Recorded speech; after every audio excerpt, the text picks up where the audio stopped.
The book of Genesis, chapters 48 through 49. One day, not long after this, word came to Joseph, "Your father is failing rapidly." So Joseph went to visit his father, and he took with him his two sons, Manasseh and Ephraim. When Joseph arrived, Jacob was told, "Your son Joseph has come to see you." So Jacob gathered his strength and sat up in his bed. Jacob said to Joseph, "God Almighty appeared to me at Luz in the land of Canaan and blessed me. He said to me, 'I will make you fruitful and I will multiply your descendants. I will make you a multitude of nations, and I will give this land of Canaan to your descendants after you as an everlasting possession.' Now I am claiming as my own sons these two boys of yours, Ephraim and Manasseh, who were born here in the land of Egypt before I arrived. They will be my sons just as Reuben and Simon are. But any children born to you in the future will be your own, and they will inherit land within the territories of their brothers Ephraim and Manasseh.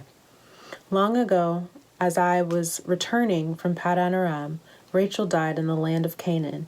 We were still on the way, some distance from Ephrath, that is Bethlehem. So with great sorrow I buried her there beside the road of Ephrath." Then Jacob looked over at the two boys. "Are these your sons?" he asked. "Yes," Joseph told them. "These are the sons God has given me here in Egypt." And Jacob said, "Bring them closer to me so I can bless them." Jacob was half blind because of his age and could hardly see. So Joseph brought the boys close to him, and Jacob kissed and embraced them.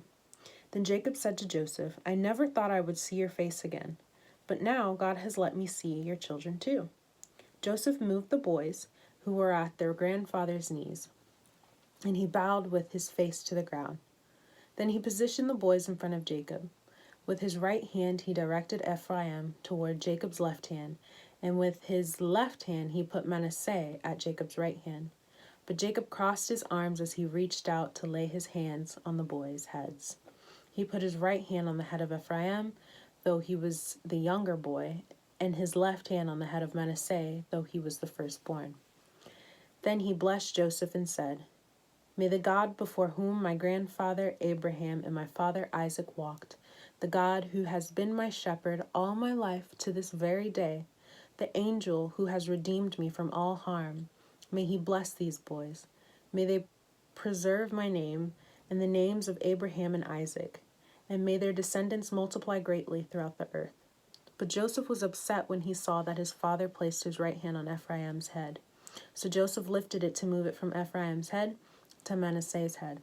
"No, my father," he said, "this one is the firstborn. Put your right hand on his head." But his father refused. "I know, my son, I know," he replied. "Manasseh will also become a great people, but his younger brother will become even greater, and his descendants will become a multitude of nations." So Jacob blessed the boys that day with their blessing. "The people of Israel will use your names when they give a blessing. They will say, 'May God make you as prosperous as Ephraim and Manasseh.'" In this way, Jacob put Ephraim ahead of Manasseh. Then Jacob said to Joseph, "Look, I am about to die, but God will be with you and will take you back to Canaan, the land of your ancestors, and beyond what I have given your brothers. I am giving you an extra portion of the land that I took from the Amorites with my sword and bow." Then Jacob called together all his sons and said, "Gather around me, and I will tell you what will happen to each of you in the days to come. Come and listen, you sons of Jacob. Listen to Israel, your father. Reuben, you are my firstborn, my strength, the child of my vigorous youth. You are first in rank and first in power. And you are as unruly as a flood, and you will be first no longer. For you went to bed with my wife. You defiled my marriage couch. Simon and Levi are two of a kind. Their weapons are instruments of violence.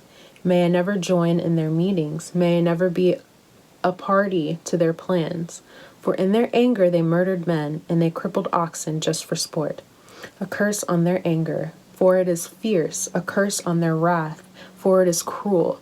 I will scatter them among the descendants of Jacob. I will disperse them throughout Israel. Judah, your brothers will praise you. You will grasp your enemies by the neck. All your relatives will bow before you. Judah, my son, is a young lion that has finished eating its prey. Like a lion, he crouches and lies down. Like a lioness who dares to rouse him, the scepter will not depart from Judah, nor the ruler's staff from his descendants, until the coming of the one to whom it belongs, the one whom all nations will honor. He ties his foal to a grapevine, the colt of his donkey to a choice vine. He washes his clothes in wine, his robes in the blood of grapes. His eyes are darker than wine, and his teeth are whiter than milk. Zebulun will settle by the seashore and will be a harbor for ships. His borders will extend to Sidon.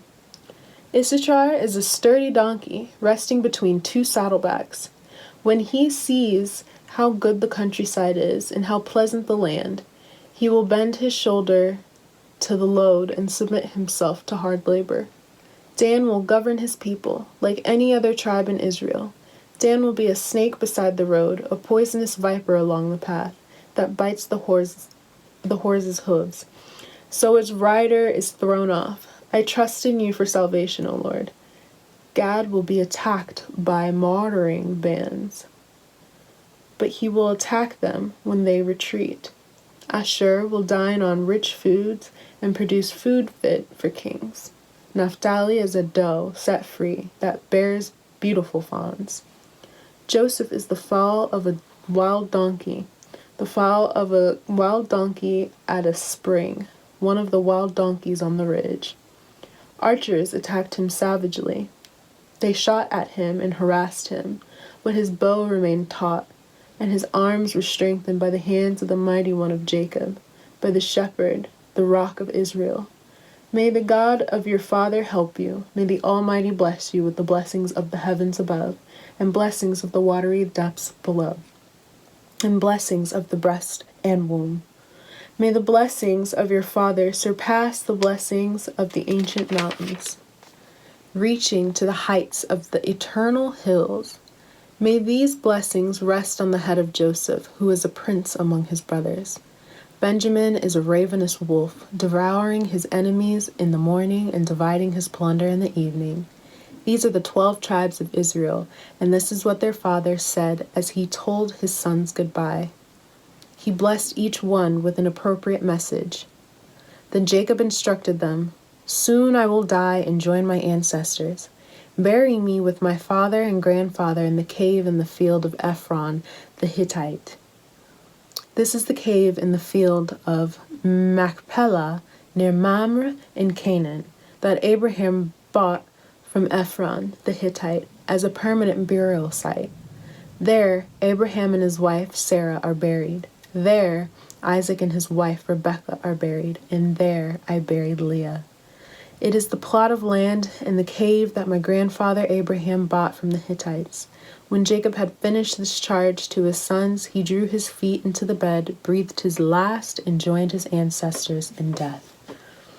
The book of Matthew, chapter 15, finishing off 29 through 39, those verses, and then chapter 16, verses 1 through 12. Jesus returned to the Sea of Galilee and climbed a hill and sat down.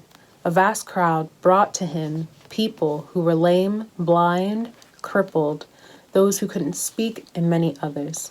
They laid them before Jesus, and he healed them all. The crowd was amazed. Those who hadn't been able to speak were talking. The crippled were made well, the lame were walking, and the blind could see again. And they praised the God of Israel. Then Jesus called his disciples and told them, "I feel sorry for these people. They have been here with me for 3 days, and they have nothing left to eat. I don't want to send them away hungry, or they will faint along the way." The disciples replied, "Where would we get enough food here in the wilderness for such a huge crowd?" Jesus asked, "How much bread do you have?" They replied, 7 loaves and a few small fish.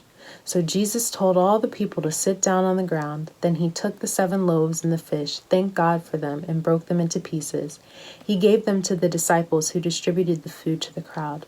They all ate as much as they wanted. Afterward, the disciples picked up 7 large baskets of leftover food. There were 4,000 men who were fed that day, in addition to all the women and children. Then Jesus sent the people home, and he got into a boat and crossed over to the region of Magadan. One day, the Pharisees and Sadducees came to test Jesus, demanding that he show them a miraculous sign from heaven to prove his authority. He replied, "You know the saying, red sky at night means fair weather tomorrow. Red sky in the morning means foul weather all day. You know how to interpret the weather signs in the sky, but you don't know how to interpret the signs of the times. Only an evil, adulterous generation would demand a miraculous sign, but the only sign I will give them is the sign of the prophet Jonah." Then Jesus left them and went away. Later, after they crossed to the other side of the lake, the disciples discovered they had forgotten to bring any bread. "Watch out," Jesus warned them. "Beware of the yeast of the Pharisees and Sadducees." At this, they began to argue with each other because they hadn't brought any bread. Jesus knew what they were saying, so he said, "You have so little faith. Why are you arguing with each other about having no bread? Don't you understand even yet? Don't you remember the 5,000 I fed with 5 loaves and the baskets of leftovers you picked up? Or the 4,000 I fed with 7 loaves and the large baskets of leftovers you picked up? Why can't you understand that I am not talking about bread? So again I say, beware of the yeast of the Pharisees and Sadducees." Then at last they understood that he wasn't speaking about the yeast and bread, but about the deceptive teaching of the Pharisees and Sadducees. The Book of Psalms, chapter 20. In times of trouble, may the Lord answer your cry. May the name of the God of Jacob keep you safe from all harm. May he send you help from his sanctuary and strengthen you from Jerusalem. May he remember all your gifts and look favorably on your burnt offerings. May he grant your heart's desires and make all your plans succeed. May we shout for joy when we hear of your victory and raise a victory banner in the name of our God. May the Lord answer all your prayers. Now I know that the Lord rescues his anointed king. He will answer him from his holy heaven and rescue him by his great power. Some nations boast of their chariots and horses, but we boast in the name of the Lord our God. Those nations will fall down and collapse, but we will rise up and stand firm. Give victory to our King, O Lord. Answer our cry for help. Book of Proverbs, chapter 4, verses 20 through 27. My child, pay attention to what I say. Listen carefully to my words. Don't lose sight of them. Let them penetrate deep into your heart, for they bring life to those who find them and healing to their whole body. Guard your heart above all else, for it determines the course of your life. Avoid all perverse talk. Stay away from corrupt speech. Look straight ahead and fix your eyes on what lies before you. Mark out a straight path for your feet. Stay on the safe path. Don't get sidetracked. Keep your feet from following evil.